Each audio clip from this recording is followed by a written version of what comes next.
जय हिंद दोस्त, मैं आपका दोस्त सवाजीत। अंतर्राष्ट्रीय प्लेयर दोस्त, सबसे इम्पोर्टेंट इस समय बीपीएससी के बारे में लगातार हम लोग की लड़ाई जारी है और वहीं पे बहुत सारे क्वेश्चन युवाओं के द्वारा पूछा जा रहा है जो कि शिक्षा विभाग में एक पद पाने के लिए चूक गए।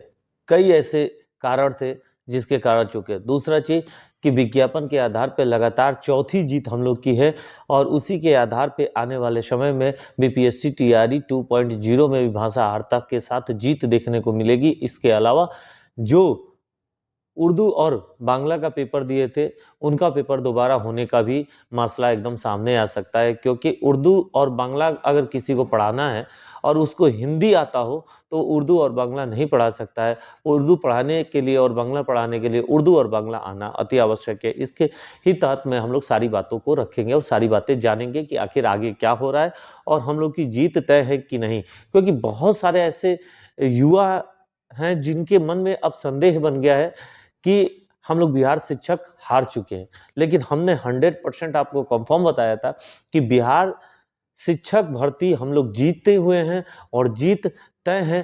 थोड़ा देर ही सही लेकिन जीत तय है। लेकिन कितने प्रतिशत लोगों को लेना इसमें संभव है, इसको भी देखना आवश्यक है। दूसरा, बीपीएससी टीआरई 1.0, 2.0 और 3.0 में इतनी सीटें आई कहां से और इतनी सीटों पे ये भर्ती हो रही है या धोखेबाजी हो रही है। एक हमारे बहुत अच्छे दोस्त हैं, मित्र हैं, उन्होंने मैसेज किया है कि सर बीपीएससी टीआरई 1.0 और 2.0 में बची हुई दोनों सीटों में जोड़कर 3.0 को भर्ती किया जा रहा है। यानी स्पष्ट है कि बीपीएससी टीआरई 1.0 में केवल रिजल्ट जारी किया गया था, उसके अलावा दूसरा रिजल्ट नहीं जारी किया गया था। और बीपीएससी टीआरई 2.0 में भी केवल रिजल्ट जारी करके दूसरा रिजल्ट नहीं जारी किया गया था और इन दोनों भर्तियों में बची हुई सीटों को जोड़ के तीसरे रिजल्ट की तैयारी किया जा रहा है।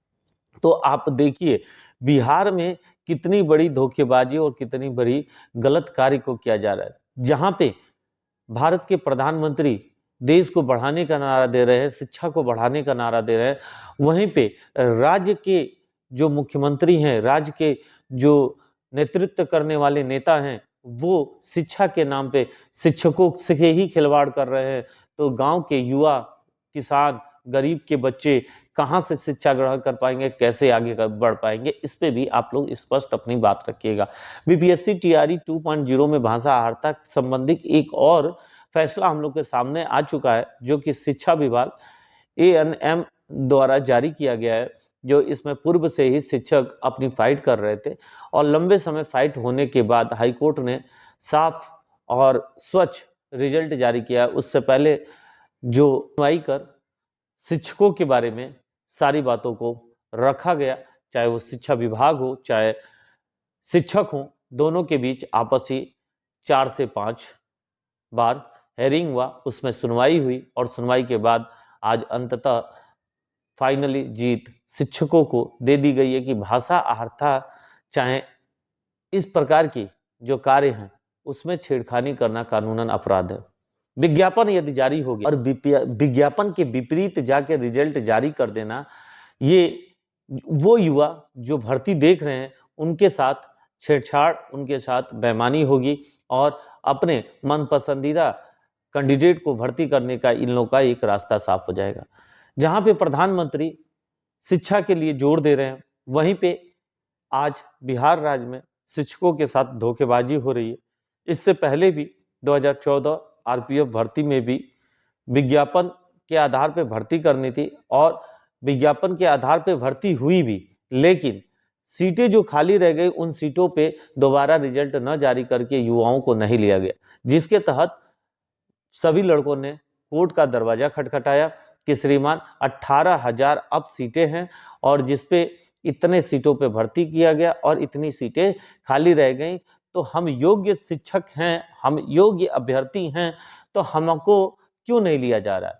बाद में कोर्ट ने लगातार फैसला सुनाते हुए 2018, 2019, 2020, अब 2024 में भी उनको जीत घोषित किया है और लगातार 2018 से 2024 तक लड़के ट्रेनिंग पे आते रहे हैं। अभी भी कुछ लड़के कोर्ट केस में हैं और उनकी भी जीत संभव है, क्योंकि वो एससी और एसटी कास्ट से हैं और उनकी सीटों को देखते हुए और जनरल सीटों को देखते हुए उनको भरना अति आवश्यक है, तो वो रखा जाएगा। यहीं पे अगर बात कर ले बीपीएससी टीआरई 2.0 में, तो 40 अंक न्यूनतम पास होने की एक सीमा दिया गया था, एक सच अपनी एक लेवल दिया गया था, जिसके तहत 40 नंबर के ऊपर बहुत सारे अभ्यर्थी पास थे, जिसमें भाषा आर्ता भी शामिल था। भाषा आर्ता और विषय में दोनों में पास थे, जबकि रिजल्ट जो है 1 लाख से कम ही जारी हुआ है।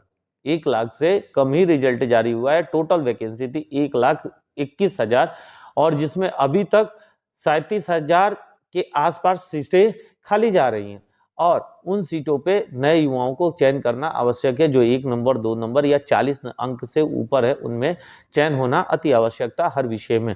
लेकिन बिहार सरकार न तो उस पर किसी भी प्रकार की कार्रवाई कर रही है, न रिजल्ट जारी करी है। दूसरा चीज, भाषा आहारता जिस दिन लागू होगा उस दिन सप्लीमेंट्री रिजल्ट आपको जो 40 अंक न्यूनतम चाहिए था वहां तक के भी लड़के भर्ती हो जाएंगे। इसके बारे में बार बार मैंने आपको सूचना दिया है कि आप लोग को घबराना नहीं है, अपना जीत के लिए हर एक समय देना होगा। मैं बार बार कह रहा हूं कि आपने देखा होगा कि गुलाब के फूल तक पहुंचने के लिए बहुत सारे कांटों का सामना करना पड़ता है और हर एक कदम पे आपको कांटा मिलता है, लेकिन अगर आप डर के पीछे हट जाएंगे तो कोमल गुलाब के फूल तक नहीं पहुंच पाएंगे। इसलिए डरिए नहीं, साथ दीजिए, सपोर्ट करिए, अधिक से अधिक शेयर करिए। हम लड़ रहे हैं ना, आपको घबराने की जरूरत नहीं। मेरे पास तर्क हैं, मेरे पास भाषा के बारे में जानकारी है, मेरे पास विज्ञापन है जो कि लगाया गया है। और आप एक चीज याद रखिए, उत्तर प्रदेश के अंदर अगर यही भर्ती होती तो हाईकोर्ट कब का इस भर्ती पे रोक लगा चुकी होती। लेकिन अभी तक बिहार हाईकोर्ट में इस पे रोक क्यों नहीं लग रहा है, इसके बारे में हम लोग भी पूरी बात नहीं कर सकते, क्योंकि अलग अलग हाईकोर्ट का अपना अलग अलग रूल है, अलग अलग नियम है। और हो सकता है कि सरकार को बुलाया गया था और सरकार ने साफ इनकार कर दिया है कि इस भर्ती में मेरे तरफ से किसी भी प्रकार का धांधली नहीं किया गया है। ये आयोग जाने कि विज्ञापन में क्यों छेड़छाड़ किया है। यानी साफ स्पष्ट अब हो चुका है कि इसमें किसी का भी खेला नहीं है, केवल और केवल बीपीएससी के द्वारा खेला किया गया है, जो एकदम मान्य नहीं होगा। नियम में छेड़छाड़ करना एक अपराध भी है और इसके तहत सजा भी हो सकती है, जिसके कारण हजारों युवाओं के कैरियर पे बहुत प्रभाव पड़ा। उसके अलावा जो युवा आज नौकरी करना चाह रहे थे वो रोड पे हैं। अब बहुत सारे युवा के घर से इतने दुखी वाले बात कहने को मिलता है, केस करना चाहते हैं पर घर से पैसा नहीं मिलता है कि वो केस कर सकें। पिता अपने पुत्र को ही, अपनी पुत्री को ही डांट देता है कि तुमने पेपर नहीं किया होगा, तुमने ऐसे नहीं किया होगा, तुम कोर्ट केस जाके करोगे क्या, केवल मेरे पैसे बर्बाद कर सकते हो, इसके अलावा कुछ भी नहीं कर सकते हो। लेकिन घबराने की जरूरत नहीं है, भाषा आहारता पे जीत होगी, इसके लिए हमारी बहुत समय से लड़ाई चल रही है और इसमें कोई दो राय नहीं है कि हमारी जीत नहीं होगी। जीत होनी है, बस अधिक से अधिक वीडियो शेयर करते रहिए, ताकि जो भी सरकार अगली आए वो कम से कम हम लोग के साथ धोखेबाजी ना करे। जय हिंद, जय भारत।